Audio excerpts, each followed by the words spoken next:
بسم الله الرحمن الرحيم. الحمد لله رب العالمين، وصلى الله وسلم وبارك على المبعوث رحمة للعالمين نبينا محمد وعلى آله وصحبه أجمعين. Dear brothers and sisters in Islam, Assalamu alaikum wa rahmatullahi wa barakatuh. We're still studying the seerah of the Prophet sallallahu alaihi wasallam. And now it is official. Our Prophet has reached Medina, and now he is safe and sound. He can practice his religion freely. He can preach to people. He can teach them.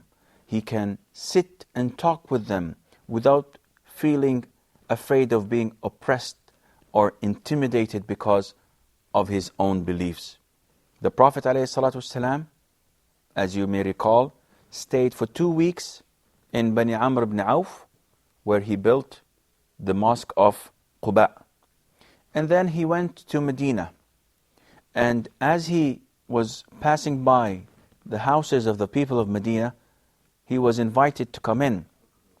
And Allah Azza wa Jal ordered him not to go until the camel stops at the designated house. And so his camel did stop at the house of Abu Ayyub Al-Ansari. People would have thought that after 13 years of being oppressed, after 13 years of being persecuted and attacked, that it is time for the Prophet ﷺ to rest. And that was not the case.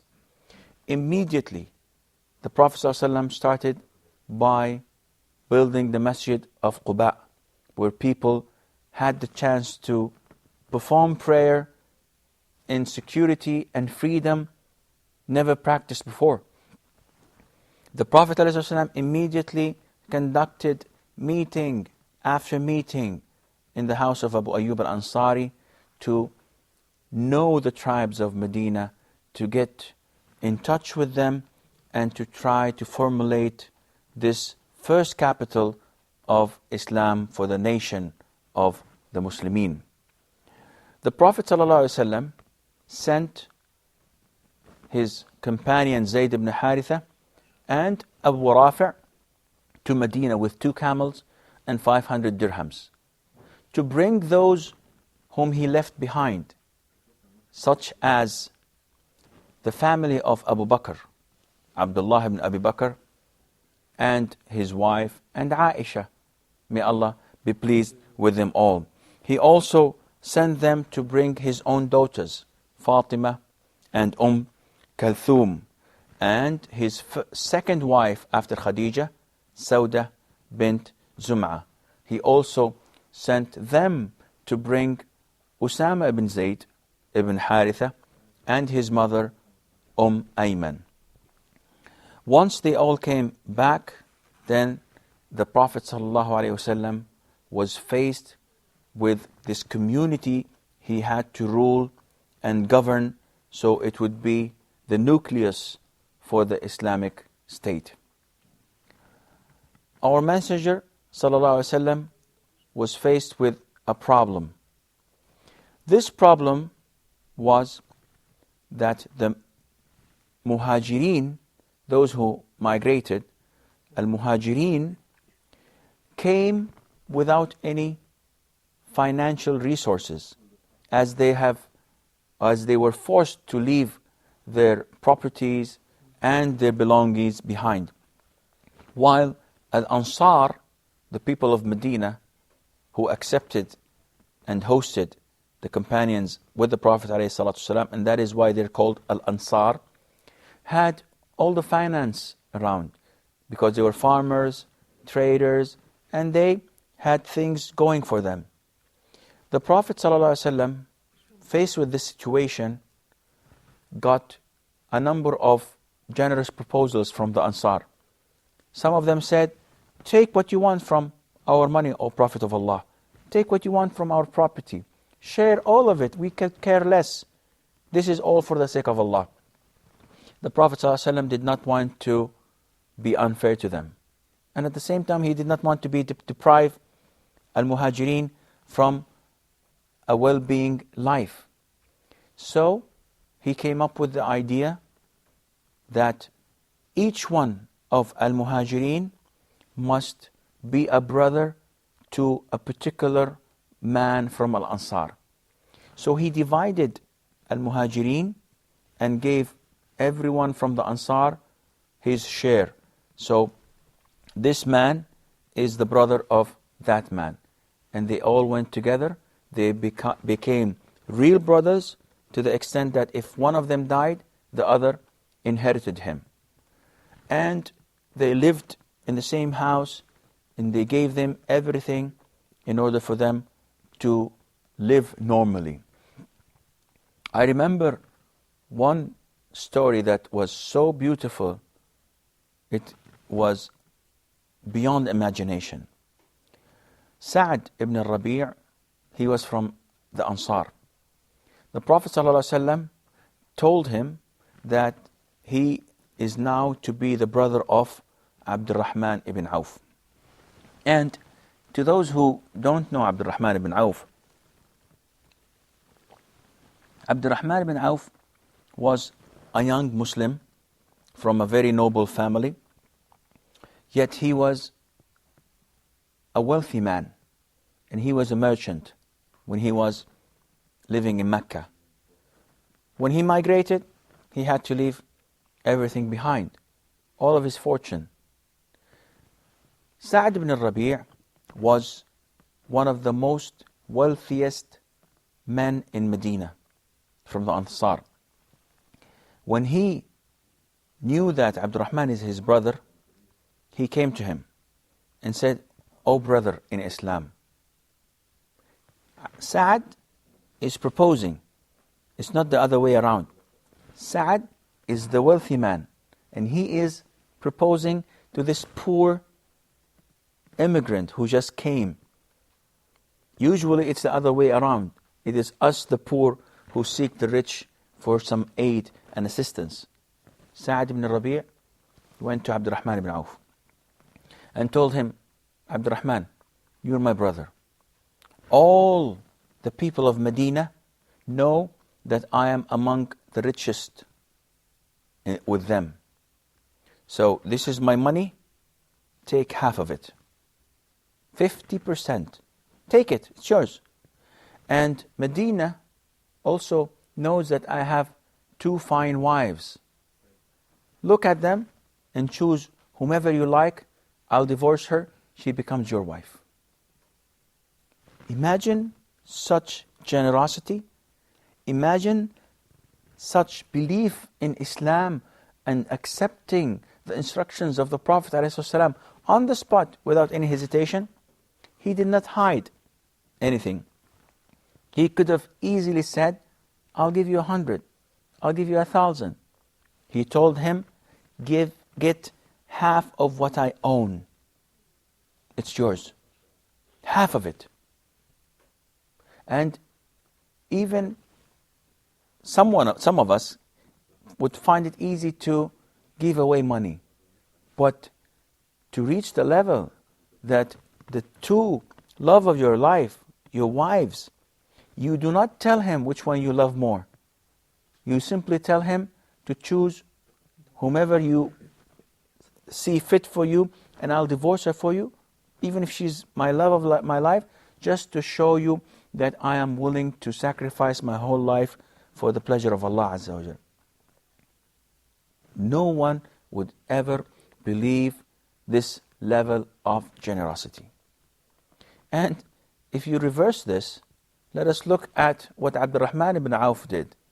If I were in Abdurrahman ibn Auf's shoes, I would have definitely taken half of the money.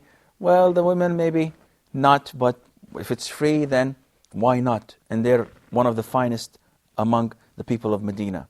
Abdurrahman ibn Auf was a true, real Muslim that would not harm his brother and would not cause any trouble for him. He was a proud Muslim. He had the dignity and he had the trust in Allah, and he also knew his capabilities. He told Sa'd ibn Rabi', may Allah Azza wa Jal bless your money and bless your wives. Leave them, but I seek one favor of you, show me where the market is. And this was a slogan to all those who seek the blessing of Allah Azza wa Jal in trade. Show me where the market is. So they told him, the market is there. He went to the market. And only a few days passed, and he came to the Prophet ﷺ with money in his hand. He wasn't a magician, and he wasn't a liar, and he would not ever cheat Muslims. But he was a good merchant. He used to buy from people on credit, and then go to the others and sell them with a small percentage, and pay the others. And he kept on doing this. The Prophet ﷺ saw him once with the trace of wealth. When people dye their clothing in a certain color, this means that they've reached a level of wealth. So the Prophet told him ﷺ, what happened? He told him, I got married. But mashallah, tabarakallah. Okay, what did you give the woman as a dowry? He told him, I gave her this much of gold. This much. Very little. Maybe 10 or 20 grams of gold. So the Prophet ﷺ was furious with him. He said, Subhanallah, do you dig gold from the mountain? Is it easy for you just to go to the mountain and take gold from it? It's not that easy. This was a lot. You paid a lot of money, because in Islam, a Muslim, when getting married, should not exaggerate in the dowries they pay. And then the Prophet ﷺ told him, then if this is the case, if you got married, then you should sacrifice even one sheep. And this is the tradition and sunnah in Islam. Whenever a person gets married, he should gather the people to feed and to celebrate his marriage with him. And that would be by either slaughtering the sheep or depending on the welfare and the finance available at that time. We have a short break, and inshallah we'll be right back.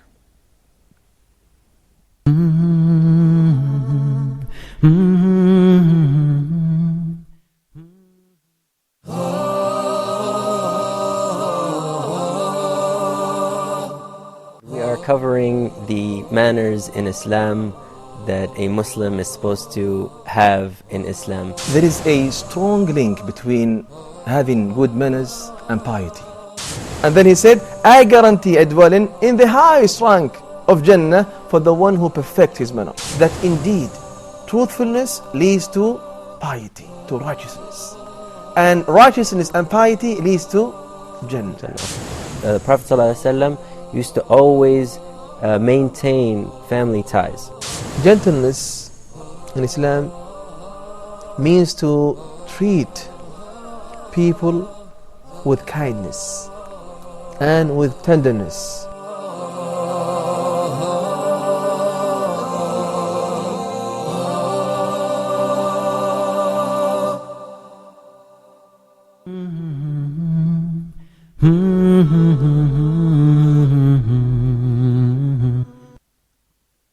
Assalamu alaikum wa rahmatullahi wa barakatuh, and welcome back.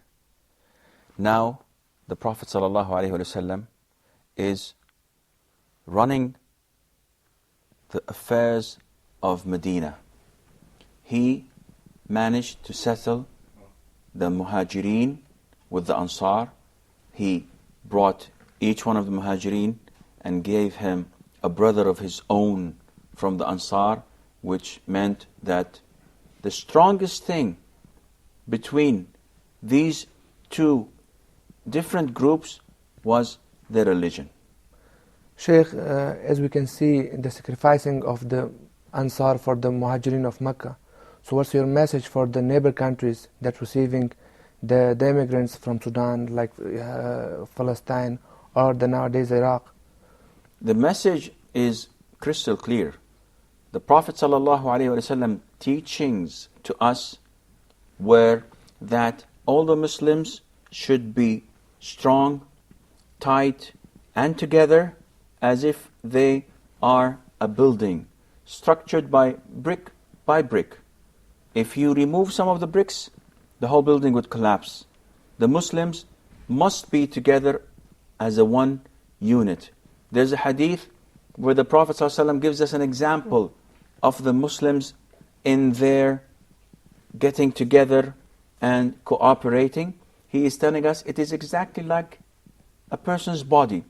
If one part of the body is ill, the whole body suffers with ache, with sleepiness, and with fever. So it is indeed a great role to those who were fortunate and blessed by Allah Azza wa Jal to have the financial resources. But it is indeed a responsibility. If they do not pay the price, they will be punished on the Day of Judgment for not doing their responsibility towards their brothers and sisters who were forced to migrate to them. This is understandable when we see the lack of support our brothers in Palestine are receiving from the other Muslims. The people in Palestine are starving to death. The people in Iraq are starving to death. The people in Afghanistan are starving to death. The people in Chechnya, there are no people in Chechnya anymore because of the oppression and the racist attacks against our brothers, Muslim brothers over there.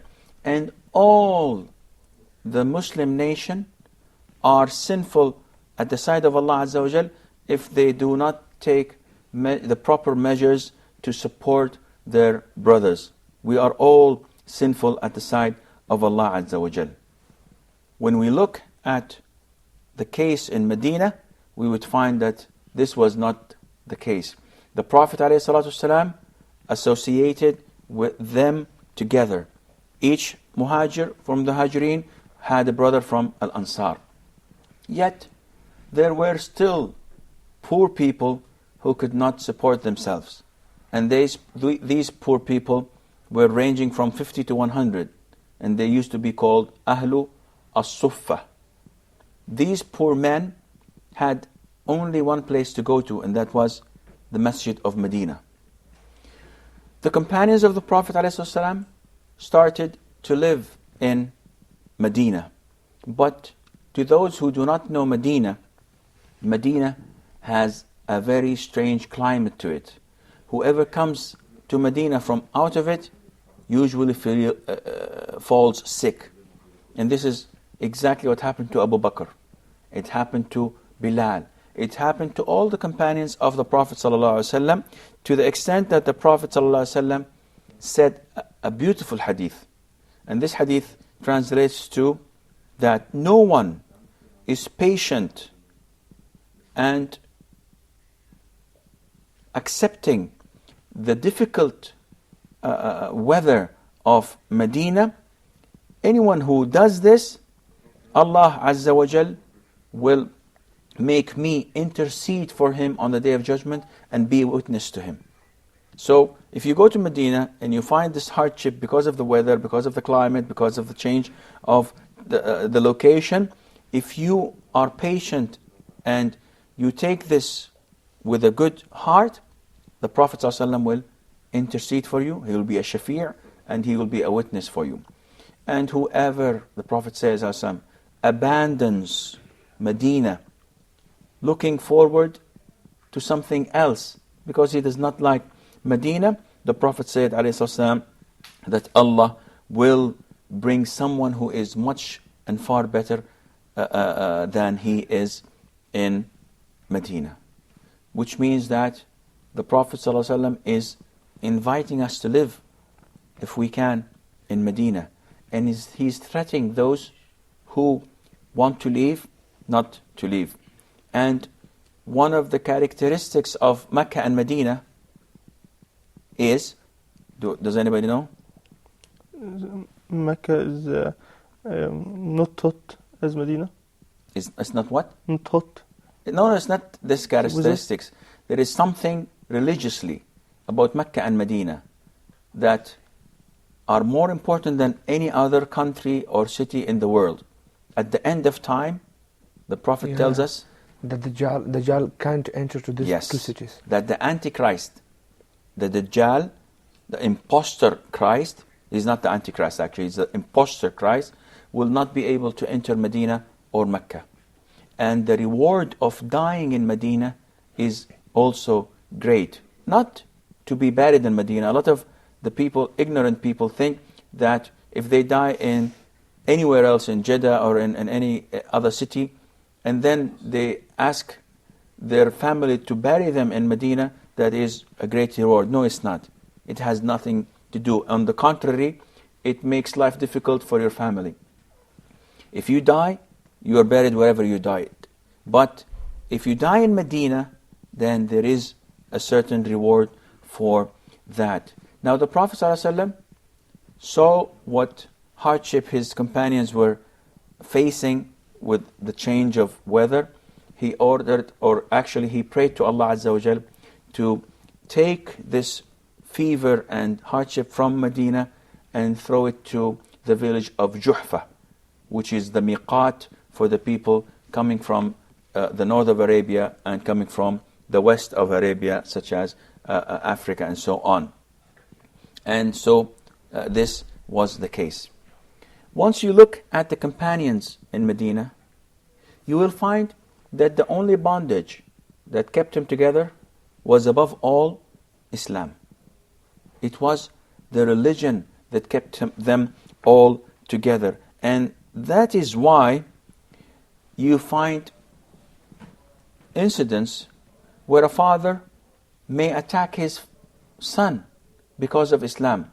And this was the case with Abu Bakr, trying to kill one of his sons in battle because the son was with the pagans.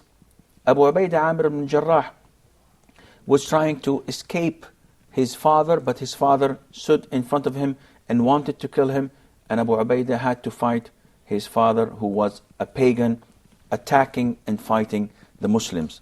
Kill him? He had to kill him. This is one of the narrations that was reported. He had to kill him because otherwise he would have killed him and killed other Muslims. This is not natural. It is because you have Islam within you. And the only thing that prevails is Islam.